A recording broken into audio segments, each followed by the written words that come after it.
Hare Krishna people. ఈరోజైతే తొండపాడులో సుంకులమ్మ ఉంటారు కదా, ఆవిడ దర్శనం చేసుకుందాం అనుకొని లీవ్ పెట్టుకున్నాం. ఎర్లీ మార్నింగే అందరం లేసాము, బట్ వర్షం పడుతుండే. ఎలాగో అలాగ చూద్దాంలే అని చెప్పి అందరం రెడీ అయ్యి బయటకు వచ్చి చూస్తే ఇంకా అసలు వర్షం అయితే తగ్గలేదు. ఫుల్ ఉండే అనమాట ఈరోజు ఆదోనిలో వర్షం. అదిగో మా అన్న ఇంకా పూజ సామాన్లన్నీ అలా గొడుగు పట్టుకొని కార్లో పెట్టేశాడు. తర్వాత నిదానంగా స్టార్ట్ అయ్యాము, బట్ మధ్యలో మళ్ళీ రిటర్న్ రావాల్సి వచ్చింది. మళ్ళీ కాసేపు ఆగి 9 o'clockకి స్టార్ట్ అయ్యాం. లేట్గా వెళ్ళాం కదా, సో మొత్తం అలంకరణ వీడియో అయితే తీయలేదు. మొత్తం అలంకరించిన తర్వాత అయితే ఎంత ముచ్చటగా ఉన్నారు కదా అమ్మవారు. అండ్ ఆవిడని దర్శనం చేసుకున్న తర్వాత ఆవిడ పూజ అంతా ముగించుకొని అక్కడ నుంచి పక్కనే ఉన్న రంగనాథ స్వామి టెంపుల్కి అయితే వెళ్ళాము.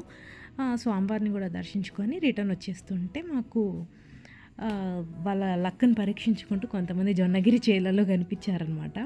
ఇక్కడ వర్షాలు పడినప్పుడు వజ్రాలు దొరుకుతాయి. అండ్ ఈరోజు ఎవరికైనా దొరికిందో లేదో మాకైతే తెలీదు.